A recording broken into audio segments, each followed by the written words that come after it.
Welcome to the YouTube Creators Hub podcast, where we help you conquer the internet one video at a time. We cover everything from how to start a YouTube channel to how to make a video go viral. And now, here's your host, the one and only Dusty Porter.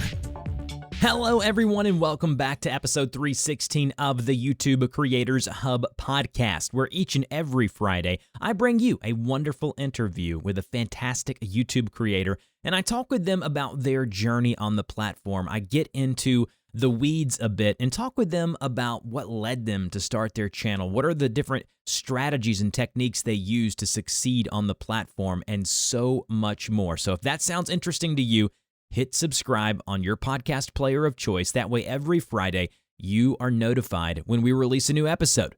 And by the way, we don't just have humongous YouTubers on here. I believe today, the YouTuber that I'm having on the podcast has somewhere around 35,000 subscribers, a great community. And then a couple of weeks ago, I had someone with over 1 million subscribers. So it really just depends. They're of all different walks and different versions and different seasons of their YouTube journey. And that's one of, I think, the benefits of this podcast. So put in your earpods, AirPods, whatever you call them, and just enjoy. Whether you're taking a walk, you're working around the house, this is going to be 30, 45 minutes of just YouTube educational goodness, and I can't wait for you guys to join me. So we are brought to you today by the fine folks over at TubeBuddy. Holy cow, those guys keep releasing new features week in and week out, and I'm so thankful for them that they've been with me almost since the beginning, episode 0 of this podcast. So if you want to try them out, you can use our link in the show notes where it says try TubeBuddy for free for 30 days, and you get a full month of using everything that they have to offer, the Swiss Army knife tool of YouTube. Definitely check them out. Also, from our patrons, patreon.com/DustyPorter. If you support us at the analyst tier or higher, you will get a shout out on a show once a month. So we have Silas from the T1E Adventures YouTube channel. We have Joshua Griffin from the HVAC Guide for Homeowners community. And then we have Stephen R. and William Foley. I am awaiting their YouTube channels of choice as far as what they want me to shout out. But you can check us out over on patreon.com/DustyPorter.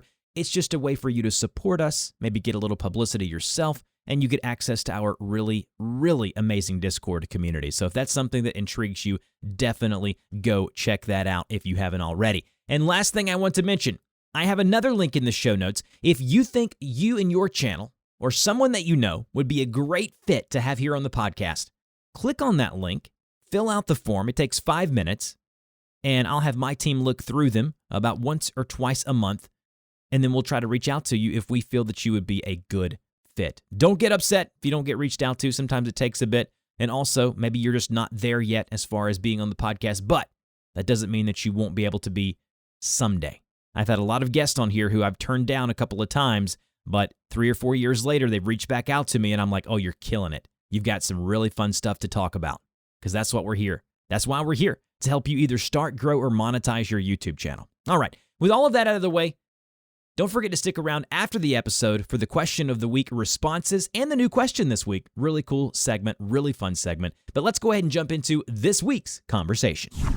Hello, everyone, and welcome back to this week's conversation on the YouTube Creators Hub podcast. I am joined today by Will Meadows. Will is a freelance graphic designer and entrepreneur who spends way too much of his time playing board games. He got his start in the tabletop industry after he and a friend kickstarted a game they had designed together.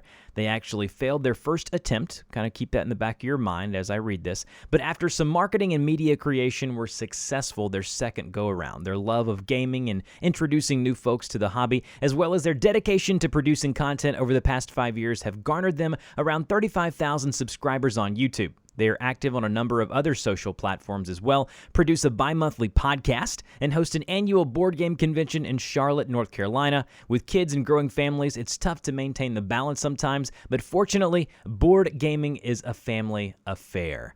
Will, how you doing today, sir?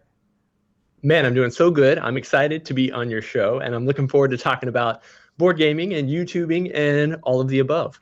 All right, so fun story, or maybe not a fun story, but fun fact. I really like board gaming. It's something that I don't do very often because I do have 2 young kids and a very busy lifestyle like what we mentioned there in the open. But whenever we go on our family vacation for a couple of weeks in the summer, a few buddies of mine get together because they come with us with their families, and we play Catan. Yeah. And some other stuff as well. I'd love to eventually get into some more detailed games, but that's a fun fact about me. But let's go ahead and dive into this. So the Tantrum House. First, before we even go any further, where did that come from? Great question. Yeah, so I was in a similar boat to you. I had a couple young kids in the house, and all of a sudden, date night with the wifey got a little pricey as we were looking at dinner and a movie and a babysitter and all the other things that go with that. Mm-hmm. And so all of a sudden, the decision was maybe we've got some neighbors who enjoy board games. Maybe we invite them over, do a little couples date night thing. Hang out with some other friends, and maybe we start playing some board games regularly. That way we can put our kids in bed and have some fun at night. And that ended up growing into what would become our board game company. However, with 3 little kids running around the house, it wasn't always a quiet game night. And so, Tantrum House is the name that we kind of settled on. Now, that is really cool. Now, I want to ask you, you went from making and being involved in board games to creating content around and about board games. Talk about the origin story of the YouTube channel, 35K strong over there right now and growing every day. Talk about that process and kind of what that looked like. Yeah, absolutely. So when we started, the whole idea kind of came from me and a friend who were playing board games together very regularly, and he started bringing over games that he had purchased on Kickstarter. I had really no idea what was going on over there, but there were people who were, it seemed like, making pretty big money for producing some cardboard bits and some art and designing a game and putting it out. And we were having fun playing with those. I had a game that I'd been playing for a number of years that was just a homemade, I used a regular deck of cards, and I had printed up some cardboard standees. And the idea was, man, what if we put our game on Kickstarter and see how it sold? So we attempted it, and we designed the full game. We paid an illustrator buddy of mine to do the artwork for it. I was a graphic designer. I am a graphic designer. So I did all the card design and instruction manuals and all that stuff. And we put it on Kickstarter, and we kind of thought it was like Field of Dreams, right? Like, if you build it, they will come. We just have to make this game, and we'll make, hundreds of thousands of dollars by simply having it on the Kickstarter platform. That, however, didn't end up being true. Mm-hmm. We failed our first attempt on Kickstarter. And as we were kind of sitting around the table, trying to determine, do we want to try again? What do we think we did wrong? The biggest part of it was super obvious to me because I worked in marketing and design, and I was like, we didn't do any, we didn't build an audience. We didn't work to actually put out much media to tell people what this game is about. We kind of just put it on Kickstarter to see what would happen. Why don't we go back to the drawing board? Why don't we make, some videos where we talk about our love of other games and kind of help pull people in, tell them about this game? And it worked out really well that one of my friends was a videographer. I had gone to school with him. He had studied cinema and had all the equipment and was happy to kind of join in and partner with us as part of this new second round company. And so we made some really cool media. We got access to an antique library room that just looked fantastic. We dressed up the game as a steampunk themed game. We dressed up in our steampunk gear. We made a how to play video. We did a bunch of other media. And when we went back to Kickstarter the second time, boom, successfully funded. Everybody was excited. Our Facebook page and YouTube's had grown, and people started following us. And the funny part was, right as we got into the grind of, now we have to deal with the publication of this game and finding manufacturers and shipping it overseas and dealing with international taxes and tariffs and child safety, choking hazard, testing. Right as we got into the headache part of the game design part, a bunch of people started asking us, hey, could you guys make a how to play video for my game that's coming to Kickstarter? Hey, I saw the review that you did for this game. Would you do one for me? And all of a sudden, making media became a whole lot more fun, a whole lot more enjoyable, and a whole lot more just popular. People were demanding it, whereas the game it did fine. We printed 1,000 copies, we distributed it, but we kind of fell out of love with game design and fell into love with playing games and talking about them. I absolutely love that story. Now let's talk about the content creation itself. What are some things that you've learned along the way? Some things that you look at now and you're like, The question I always ask is, looking back, is there something that you wish you would have known sooner that you think would have kind of put you on the path even quicker? Man, that's a super great question. I have kind of two answers for that. Maybe No, go one ahead. of the things that we have learned and been lucky to learn into as we've come along is that for us, there was a point where our channel kind of spiked. We saw a lot of new people coming in. All of a sudden, we saw a lot of new work coming in, a lot of people wanting to send us their game to put onto the channel.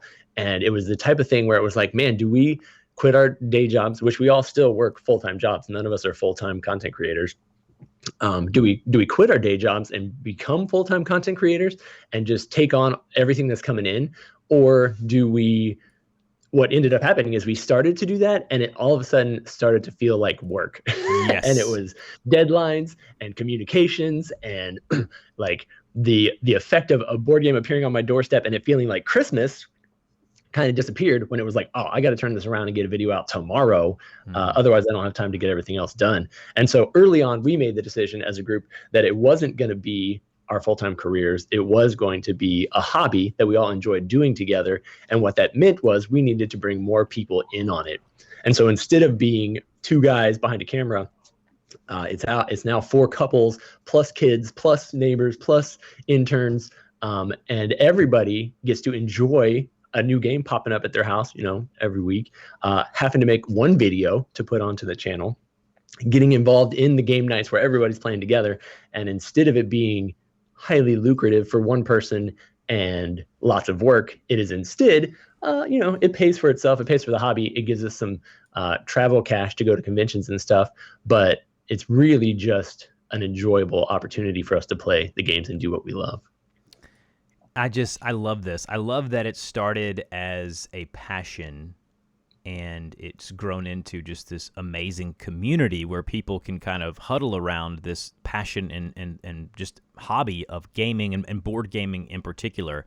What have you learned about the industry, about board gaming as a whole? Are you learning a ton like I do every day through the comments section in your community?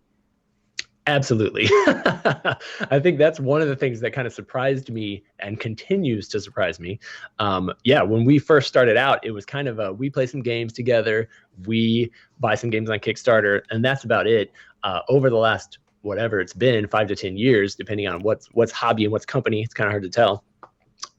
We have learned a ton. First off, we're kind of getting re-excited about the publishing thing, because when we self-published before, the headaches of fulfillment and all that stuff were things that we weren't ready to do full-time. Mm-hmm. But now that we know, we've made connections in the network. So now we know people who publish and who print and who ship and who do fulfillment and who do international stuff. And so now it's become a whole lot more realistic for us to potentially publish another game. We'd have an audience that would be excited about it. We'd have all the just all the groundwork laid for being able to make it happen. So we learned a lot about that. I think anytime you get into a hobby, you find out that it's much deeper than you ever initially anticipated. So while a lot of people are like, oh yeah, there's a Walmart shelf with board games on it, I'm to the point where I know most of the people who are designing those games on the shelf, and I'm friends with them and I've made connections with them and I've attended all the conventions with them. My wife and I are actually getting ready to attend the Essenspiel game fair in Essen, Germany in October.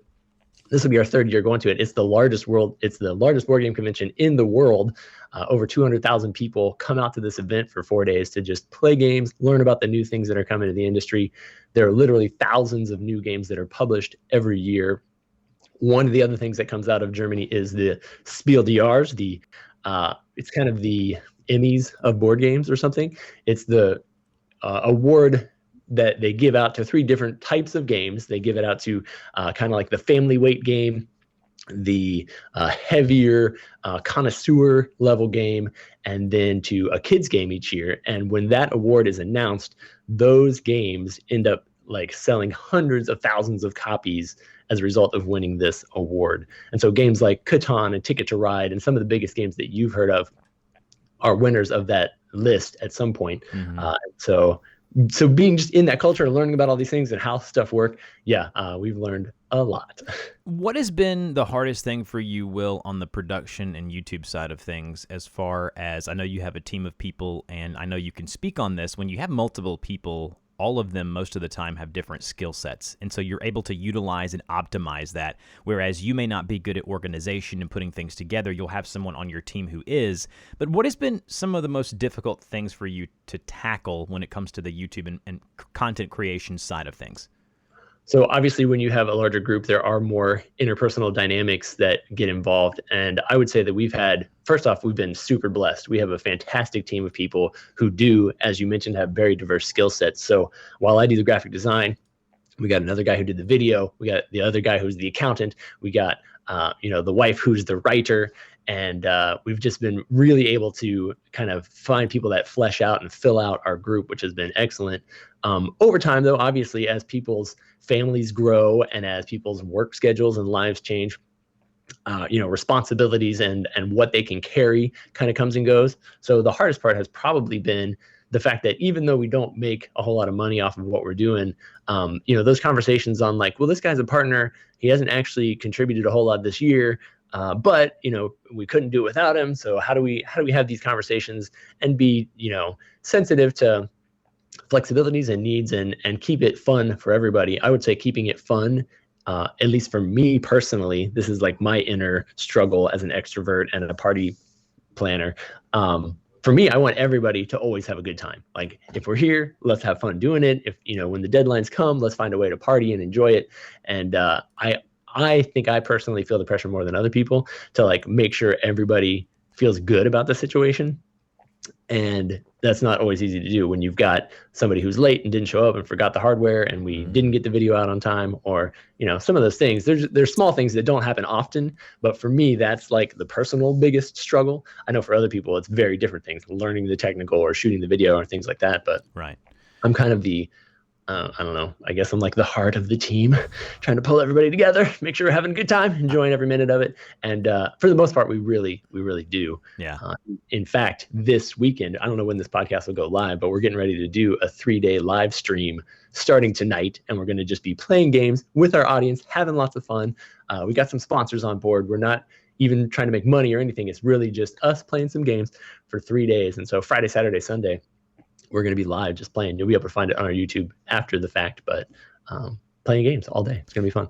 I love that. Man, it makes me just want to come play games with you guys. Well, you absolutely should. So I want to ask you about how do you balance everything? This is not, this is one of the most common questions I get, especially with 98% of people. And people think that number's high, but it's not. 98% of people who I come in contact with that are on YouTube are part-time or hobbyist. They're not doing this thing full-time. They think they're alone in that.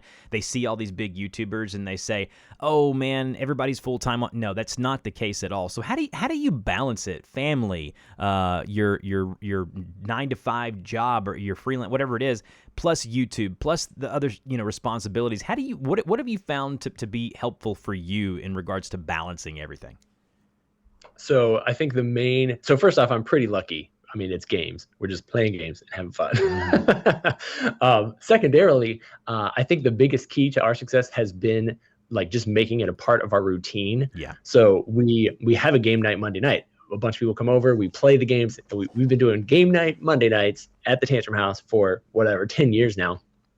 And we skip on like Christmas and New Year's Eve or whatever. Otherwise, we're here learning the games, playing the games, talking about the games. That's when we have a podcast as well, and we record that like every other Monday night. And so that routine has been helpful, and that's been able to like my kids have been pulled into it. They play the games as well, which is a lot of fun. And then just making it habit like a job. On Saturday when I'm not working my normal jobs is when I'm usually shooting A-roll and B-roll and editing all my stuff together. And by dispersing the workload to as many people as possible, it keeps that workload down, which is very helpful. Mm-hmm. But I will say, like, board gaming has become a huge part of my DNA, my makeup. When I get invited to people's parties, it's not because I dance really well or, cook great hors d'oeuvres. It's because I'm bringing the games. And when you're in that deep, then it makes it a whole lot easier to be like, oh yeah, we're going to go to a convention in another country for 2 weeks just because that's what we do. It's part of who we are. It would be very different if I was trying to do content on something that I didn't just live in and enjoy all the time. Mm-hmm. But being able to have fun with the games, introduce them to other people. Honestly, we haven't talked about this, but really my favorite part of this whole thing is not the media creation or the dopamine hit you get when you see, 1,000 views on your video overnight, or whatever it is. For me, it's actually just introducing new people to the hobby. There's this weird light bulb experience moment that people have when all they've ever grown up playing is like Sorry and Uno, which are games, not great games, but they're games that everybody's played. When you introduce them to these games that involve new mechanics and ideas that they've never heard of before, and they get the taste of, oh man, the strategy in this is fantastic. There's something about that I really enjoy. I love playing a game with somebody for the first time and then hearing 2 weeks later, like, oh, we went out, we bought that game, we played it 30 times. Thanks so much for introducing us. It's the best ever. That's what I'm in it for. It's so much fun. So this summer, my daughter got big into Uno. It excited me to no end. She's 7 years old, and she's just now getting into kind of hobbies and things. I mean, she plays soccer and basketball and loves those things, but when she has the opportunity, we give her a very small amount of time, but we do give her some time to watch YouTube and watch some things on YouTube Kids, and she sees people playing Roblox and Minecraft, and we've dabbled and we've done some stuff together, but seeing her fall in love with Uno and board games, I love games like Uno and Rook, and just simple games that you can play, and for me, the gaming aspect of it is more of a community thing, right? It's more about the memories you make as opposed to the game itself, if that makes any sense. And I feel I totally agree with that. I feel like you had that vibe in watching your content. It's been wonderful. Let's talk about monetization for a minute. Talk about monetizing the channel. Maybe if you don't mind, I love asking people, tell me how much you make on a monthly basis average for your channel, if you don't mind sharing, and then ways in the future that you'd like to monetize and see your team compensated. Yeah, I've listened to several of your episodes. I had a friend recommend it to me. That's how I think we got connected. And I knew that was a common question you asked.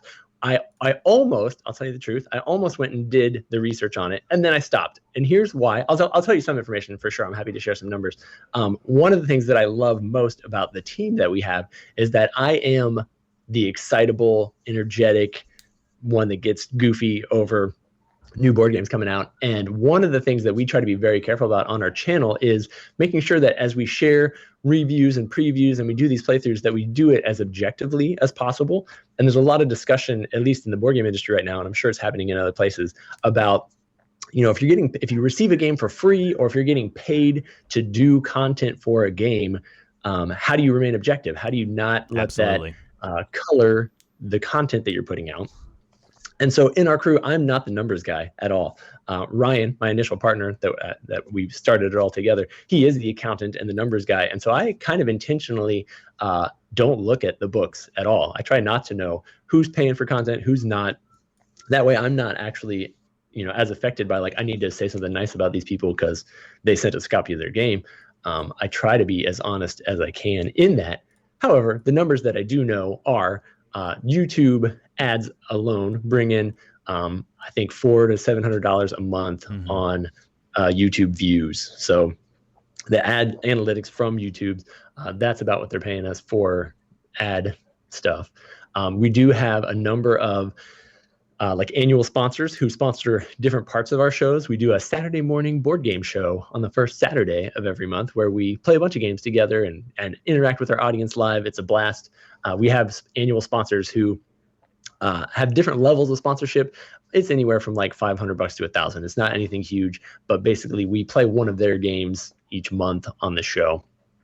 And then really the biggest form of income for us comes from Kickstarter still. So we did that first Kickstarter to raise money for the game. And then I think we skipped a year. And then maybe the next year we decided, let's try to do a Kickstarter where we sell some t-shirts and some board game carrying cases and some dice and some, just swag that people might enjoy getting that has our content, our brand on it, and let them become backers of our show. And we'll give them, early access to some of the reviews we do. And we'll, give huge shout outs and thanks to them and things like that. And so we've annually done a Kickstarter for the last 9 seasons, I think, of the show. We're actually, so again, I don't know when this goes live, but we're doing our Kickstarter this month in September. and we'll be raising funds again for next year. Typically, we bring in somewhere between $20,000 to $40,000 in that Kickstarter, which is fantastic. It's amazing to know that our backers are excited to encourage us and share and help us make the content that we make. Half of that, maybe not half, but a good portion of that ends up just going straight out to shipping, because the rewards that we're shipping out are board games and boxes and t-shirts and things like that.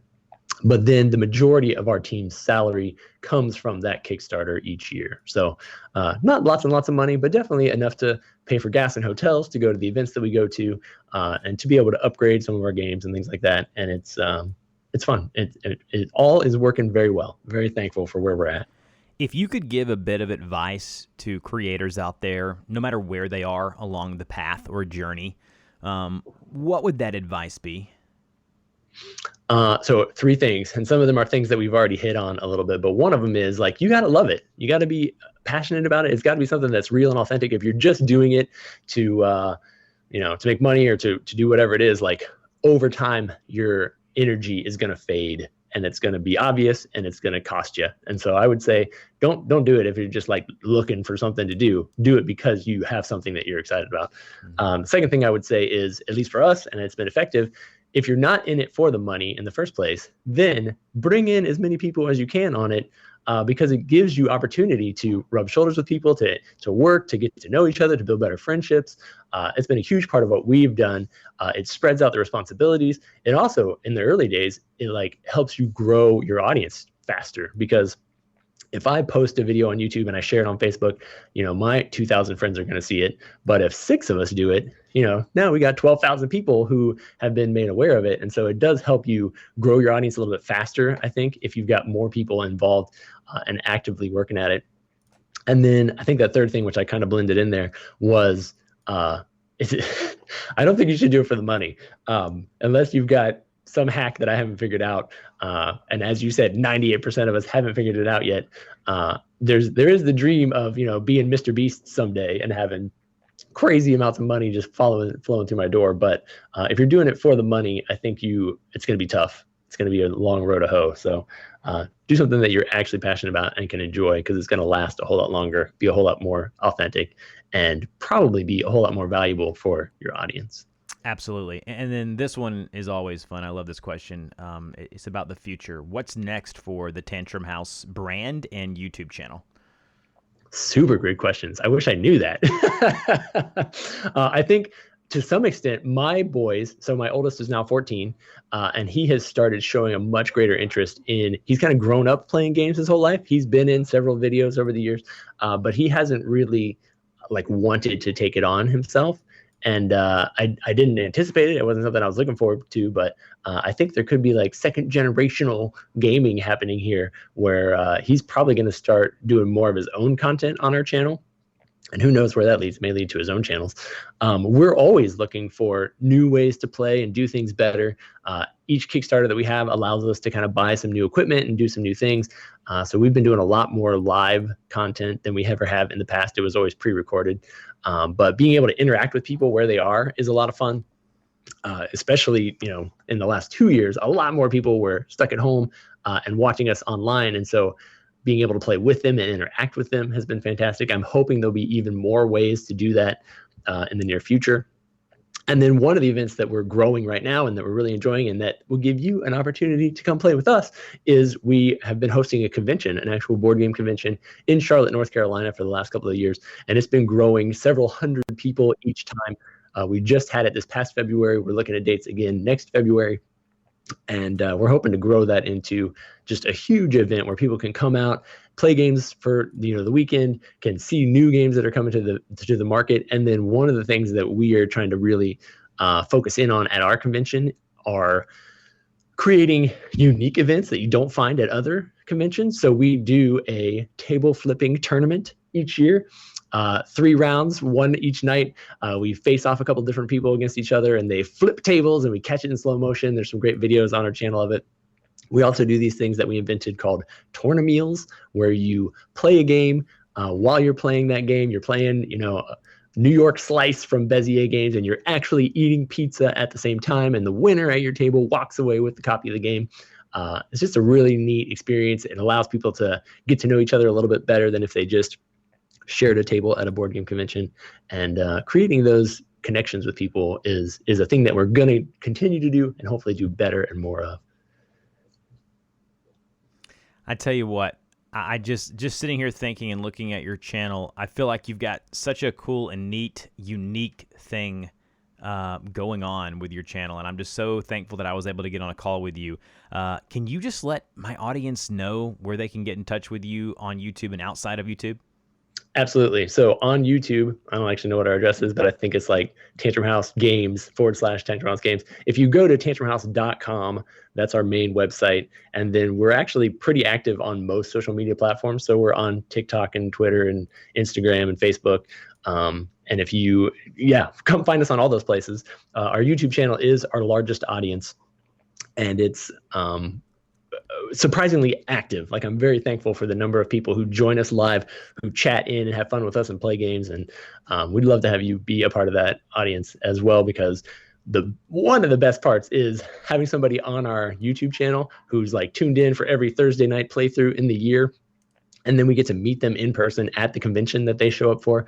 I had a guy drive down from New York to Charlotte to be at our event and got to hang out with him for the week. Coolest guy. Just lots and lots of fun to be able to meet people online through chat in a YouTube and then connect with them in real life and play games together. Will, thank you so much for joining us this week. And again, tantrumhouse.com, Tantrum House over on YouTube. And maybe in 6 months to a year, we can have someone else, maybe even your wife, who I've seen in many of the videos on the podcast, a different perspective about kind of what you guys have going on. I love doing that here on the podcast, having a couple folks from the same channel on to talk about their different roles and what they do. But Will, thanks again, and we'll talk to you next time. Would love to do that. Thank you. It's time for the question of the week. All right, guys, welcome back to this week's question of the week segment. This is becoming one of, if not my favorite things to do each week, is to cipher through all of the answers that you guys provided me. By the way, if you want to submit your answer for question of the week, you can do so over on Twitter. It's Dusty Porter YT over there. I'm not only am I getting a lot of answers to these questions, but I'm getting to learn and know a lot of you better by just seeing our interactions on Twitter. So that's really neat. Last week's question was, what has stopped you from reaching out to a potential sponsor or partner for your YouTube channel? This one coming in from Jason S. He says, Dusty, I feel like my channel is almost there, almost at 10,000 subscribers, and I feel like my channel's not big enough to reach out to creators, but after listening to this week's episode, talking about episode 315 last week, he said, I'm going to reach out to some potential sponsors. Awesome. Jason, do it. Next response coming in from Dale J. He says, Dusty, great episode. Really appreciate it. To be honest, I haven't even thought about sponsorships yet because I want to get my content to a position into a place to where I feel confident that when I do reach out to a sponsor, they will accept me and possibly take me as a potential creator to work with them on some of their campaigns. Really appreciate the content. Keep it up. Well, Dale, I appreciate that. You are amazing. And the last one coming in from Julius L, I believe. I don't want to say their last name because, again, I don't know if they want me to. But anyways, Julius says, Dusty, I reached out to my first sponsor over 3 months ago, a little over 3 months ago, and I want to say I successfully landed my first deal. It was $500 for a set of 3 videos. I know it's not much, but it's a start. And it completely dwarfs my AdSense revenue. Julius, that's amazing. Good for you, my friend. That is what I love to hear. Beautiful, beautiful stuff. Again, question of the week. If you want to find me, Dusty Porter YT, and just tweet at me over there your response to this week's question. And speaking of this week's question, it is the following. What has been a failure in your YouTube journey that you have learned from, and what have you learned from it? That's it. A failure from your journey thus far, and what have you learned from it? That's what I want to hear next week over on Twitter, Dusty Porter YT. You guys have a great week whenever however you're listening to this. Talk to you next time.